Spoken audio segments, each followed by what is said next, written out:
Good evening and welcome to the LaRouche Organization Weekly Battle Report. Today is Wednesday, March 26th. I'm your host, Michelle Aaron, and we have quite a report for you. This program is not for spectators. Let's start with a report from Chris Sare, organizing yesterday in Queens, New York. Hi, this is Chris Sare. I'm out with two other organizers. We're in Woodside, Queens today, and getting a really interesting response. And I want to make the point that, we have a sign up that says, "Help Trump make peace, crush the neocons." Now, on the one hand, you have people who have Trump derangement syndrome, and they're just completely freaked out by that. And you have this two-pronged problem. You have, on the one hand, people who say, well, Trump could do no right. I don't want to hear about peace. I don't want to hear from you. I won't even stop and talk to you. And then you have, on the other side, Trump can do no wrong. Everything's fine. He's got it. Everything is not fine. Everything is not fine. We're bombing Yemen right now, for example.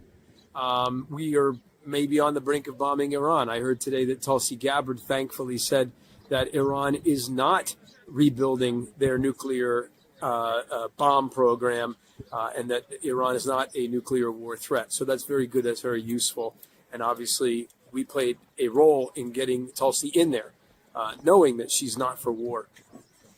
But our point out here is that it's up to the citizen. You're not an innocent bystander.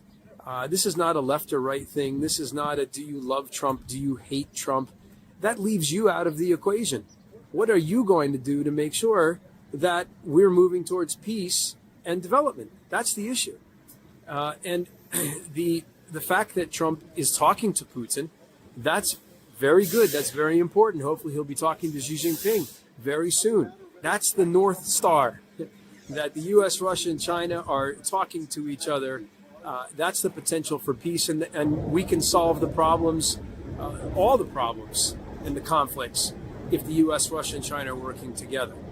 But it's always more complicated than just are you for or against. You're a citizen. You're responsible. Join the LaRouche Organization and take responsibility for the direction of the United States and of humanity. As Chris said, citizens need to stand up now and lead. And that's what the LaRouche movement did this week. Last Thursday, Diane, the president of the LaRouche Organization, spoke at the Central Queens Republican Club, bringing everyone's focus on the danger of the impending blowout of the financial system and economy. The reason I'm having this meeting Saturday is because the British said that if we cannot get Trump under control, if we cannot keep him on this agenda of perpetual bailouts of the billionaire multinational corporations, if we can't keep him with our colonial system of mass murder, looting Africa, looting South America, pushing drugs, pushing slave labor, if Trump breaks from that, we're going to pull the plug on the financial system. And that's actually the biggest vulnerability. And unfortunately, we have a lot of billionaires around Trump who think that progress is measured by the stock market. It is not. What is the condition of the roads? How many people can afford a house? What are they teaching your children in school? How much do you pay to drive into Manhattan now? You don't even want to go to Manhattan. And what do you pay to get there? What do you pay to park your car? Last summer, I was shocked. I was parking at a meter all day, and it was $36. That used to be a fancy parking garage. Now it's $36 to park your car on the street. For what? Well, obviously to fix the roads, right? They're in great shape. To fix the infrastructure, isn't that why? They're fixing the infrastructure, right? So when it rains, there's no floods anywhere, right? In other words, we are being alluded to bail out a rotten system. It's overripe. It's like a 300-pound tick on a 10-pound dog. And the British are saying, we're going to pull the plug. What I'm saying, what Lyndon got into a lot of trouble for saying, is that this system system is bankrupt. We have been printing money since 2008. It cannot be saved. We have to reinstate the old Glass-Steagall separation of the banks so the savings and loan banks are protected by a firewall. So if some crazy crackhead wants to do day trading with their money, your money is not connected to it and you don't have to bail them out. And we're gonna have to reorganize the system where you literally, in an orderly bankruptcy, you decide, what do we save? Do we save the guy who was speculating on what the price of, chewing gum is gonna be in 2075? Or do we save someone's pension fund? Do we make sure the sewage treatment plants function? Do we build 43,000 miles of modern high-speed rail? Do we build 150 to 200 new nuclear power plants, which we desperately need in this country? And it's not a matter of money. As you've seen, they have been printing money like there's no tomorrow. It has nothing to do with money. It has to do with the intention of the government. And unfortunately, the weakness of the Trump administration, from what I have observed, is I have not heard one single person say anything that will actually work about economic policy. So is survival a partisan issue? Here you saw Diane speaking to a group of Republicans in the state of New York. At the same time, the very same evening, at an event of a Democratic member of Congress in Virginia, activist leader Tim Rush was met with thunderous applause for the ideas of Glass-Steagall and the full LaRouche economic program. This was at a town hall meeting of the Democratic Congressman Representative Suhas Subramanyam. Kid Rush from Leesburg. I think that the Democratic Party has been missing in action for several generations on economics. The Trump administration's economics are not going to work. The wrecking ball of the on and off in tariffs, cozying up the less regulation on Wall Street, etc. The connecting crypto to treasuries is a disastrous idea. So it's easy enough to say that won't work. But the Democratic Party has really been MIA. We need a Franklin Roosevelt approach. We need to restore Glass-Steagall so we get a firewall between Wall Street. We need to fund big projects in high-speed rail. We don't have any high-speed rail. China in a generation built about 25,000 miles of it. We don't have water projects for the West. We have underfunded our fusion program. I particularly appeal to you, since you're on the Science and Tech Committee, to really put weight, and we can work with China, South Korea, Japan, Russia, and other nations on fusion, which is a new platform of plasma physics that defines huge productive development for generations. So let's put a positive program in place. And then the rest of the world is not going to be such a seemingly hostile place, because a lot of the economics that are in China and other places are actually closer to this Franklin Roosevelt approach than we've had recently. So we can both simultaneously lower the temperature in terms of international conflicts, but really put a heart back in our economy. And I have to be bold, as you said right at the beginning, call for Glass-Steagall restoration, put in place the funding once free to bailing out Wall Street to really make the rest of this happen. Thank you. Now to Texas, where yesterday LaRouche activist Joe Jennings addressed the commissioners of the Port of Houston during their monthly board meeting. In excellent testimony, Joe blew the cover off the bigger picture around the recent purchase by BlackRock Financial of the two ports surrounding the Panama Canal. Yes, good morning. Joe Jennings here with the Schiller Institute.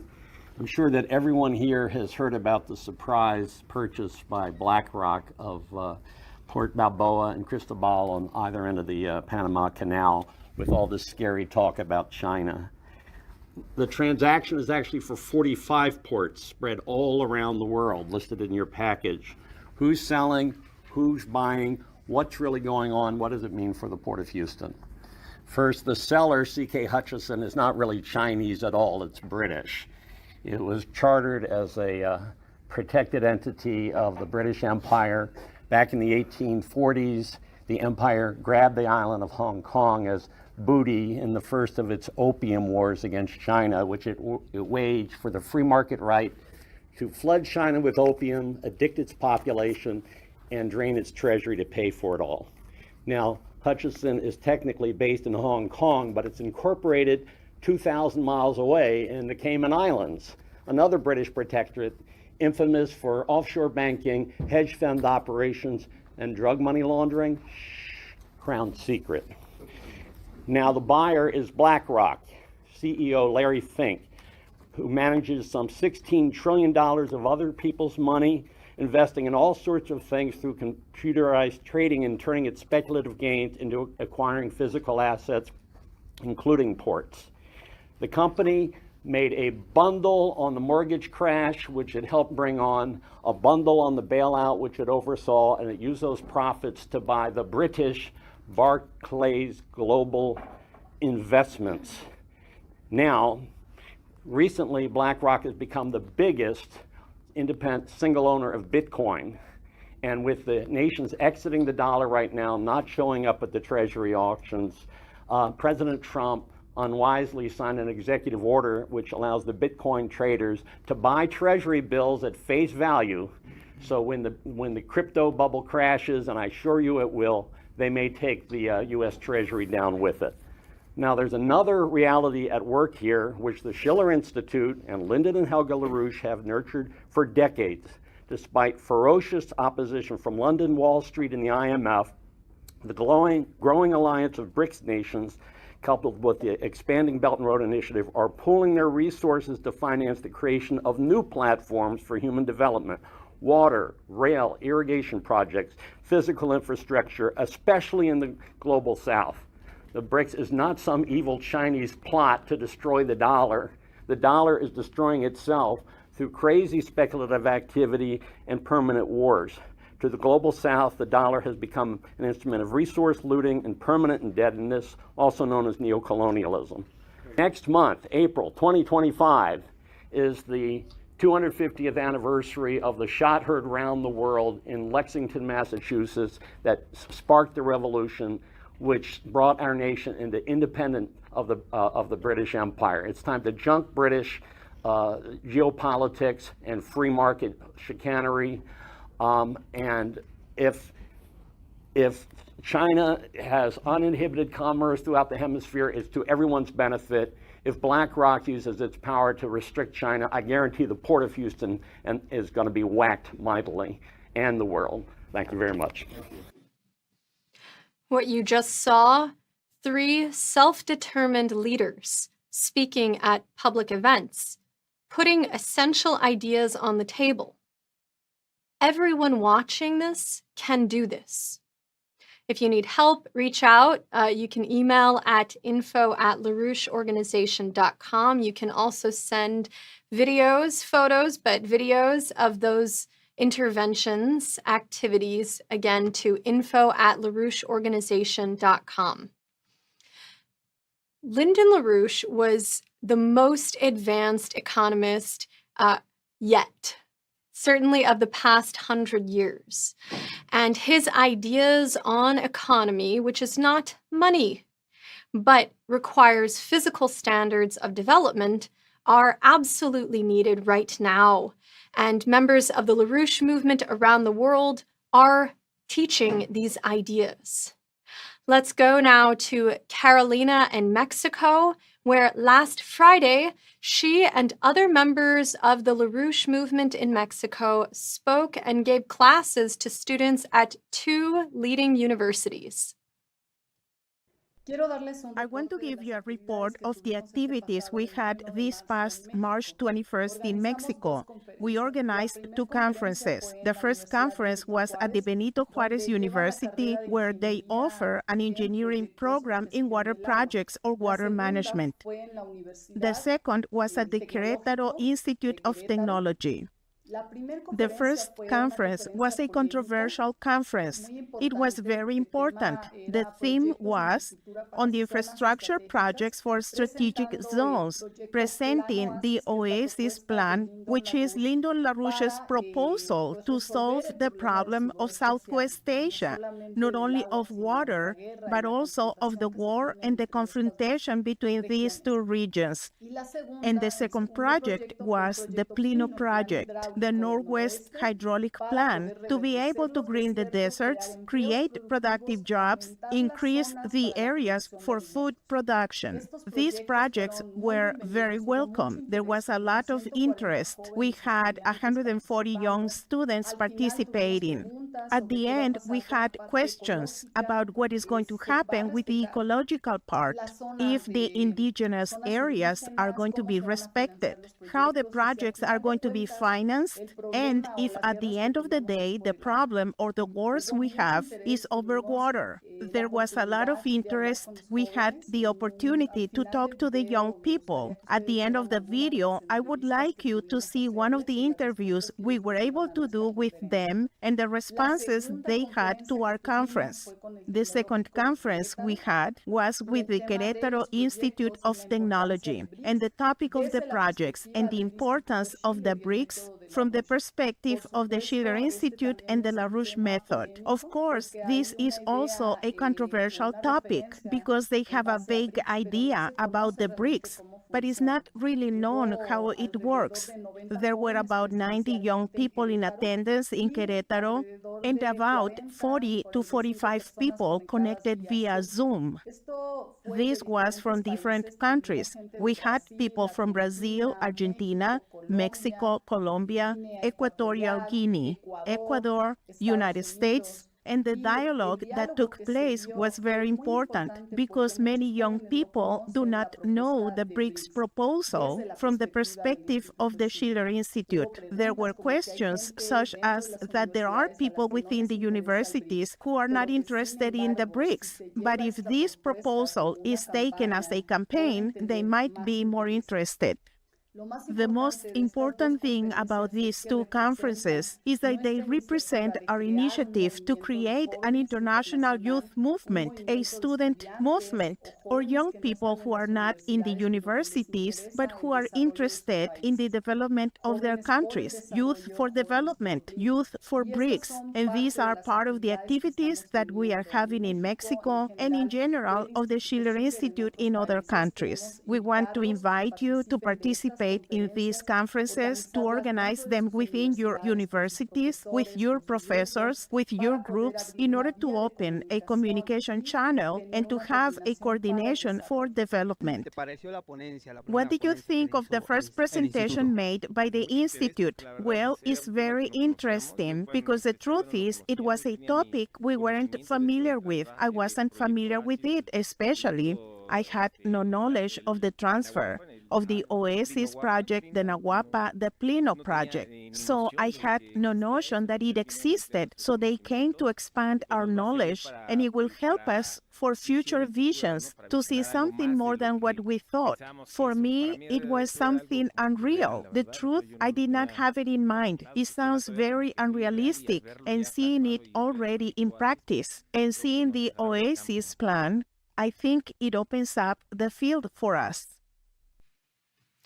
Then a third university presentation was given in Mexico on Monday, a couple of days ago, held at UNAM, the National Autonomous University of Mexico, which is the largest university in Latin America.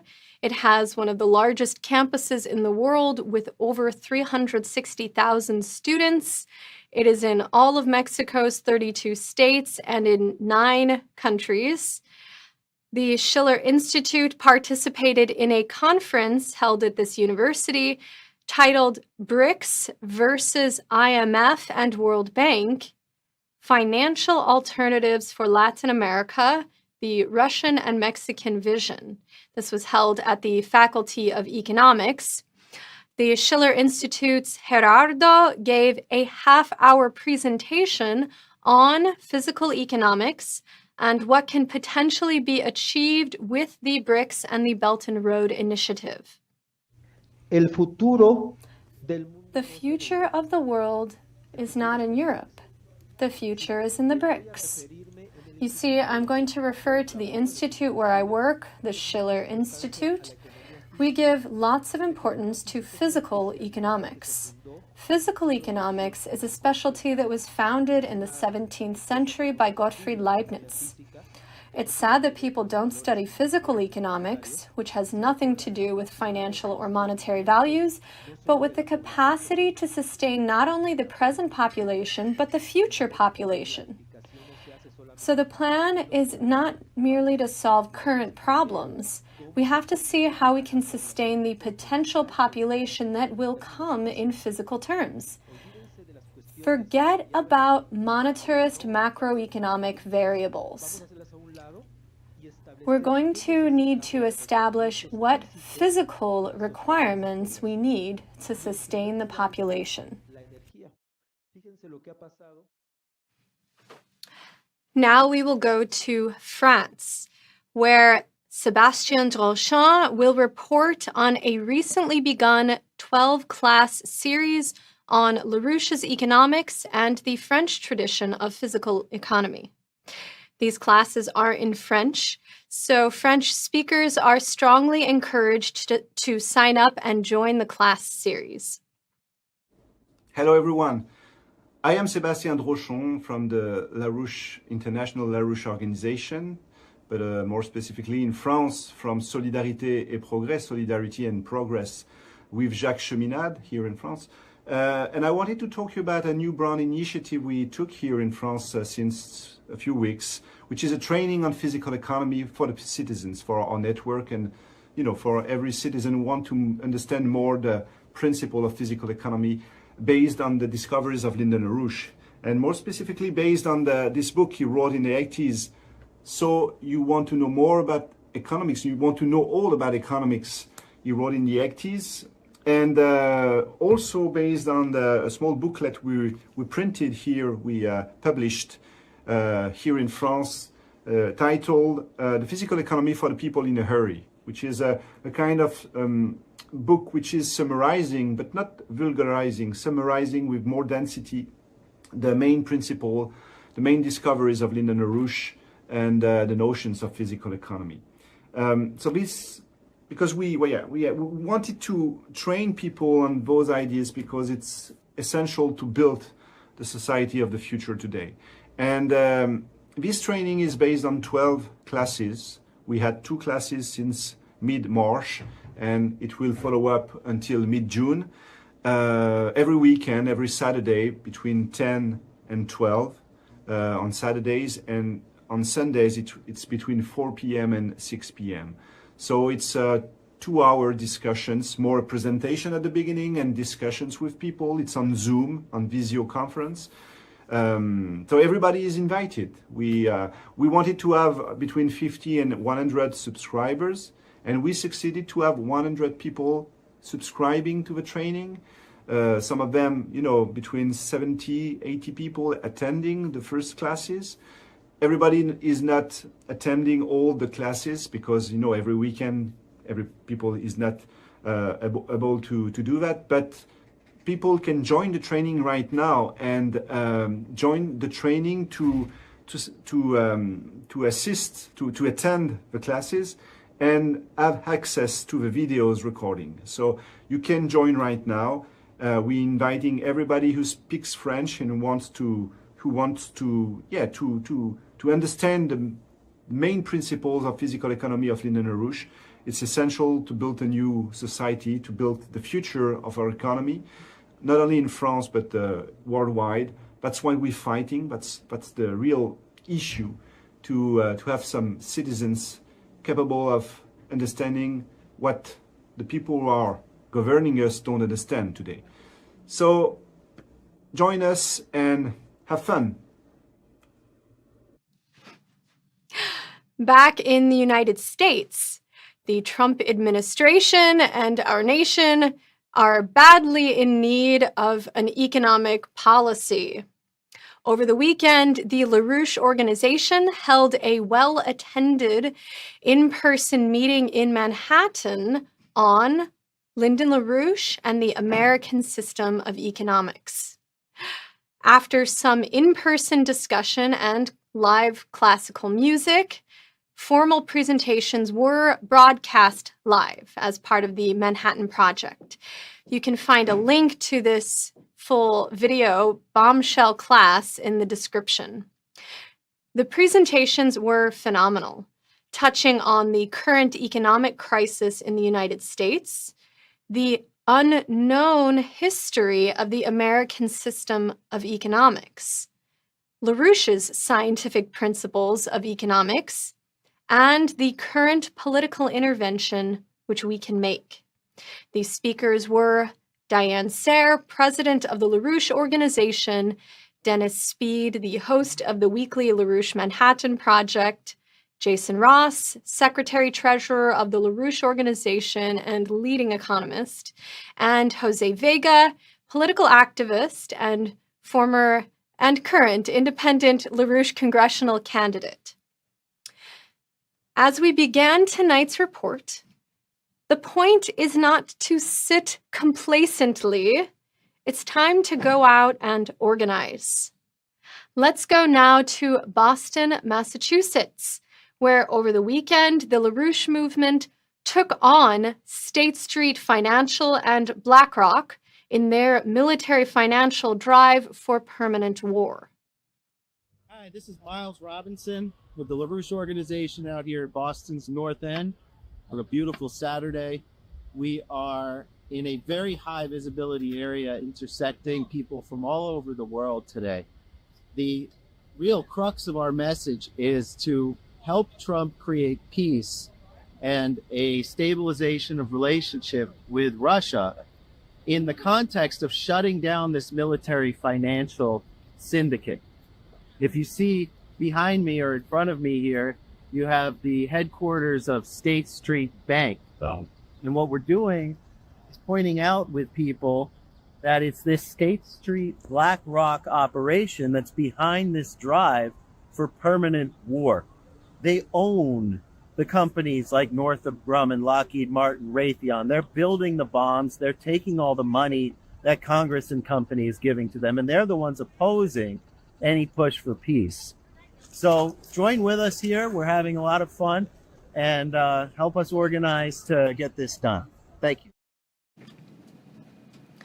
Often we make assumptions about what the population is thinking, or even what people are capable of thinking. But if you go out and organize with positive, truthful conceptions, most of the time, people will respond. Check out what happened on Sunday when LaRouche organizers brought ideas of scientific development to a Long Island Trump rally. Good afternoon. This is Harrison Elfrink with the LaRouche organization, and we are here at a Trump rally in Long Island. And so far, we're getting great responses on our scientific focus, make the moon great again. I had a power plant worker come up to our piece of literature, really attacking the Green New Deal and the green policy, and why we need to have a competent infrastructure and scientific direction. He really got that. I mean, there were a few a few crazies here. Like we ran into someone who denied the moon landing and all that, and was, really took offense to that poster. But I mean, there is a sort of optimism here that we would like to leverage and get people onto Lyndon LaRouche's ideas. Now, we're really emphasizing the British problem. People are coming over to that. And I spoke to a person who said, the British, they're really trying to rope us into their European BS.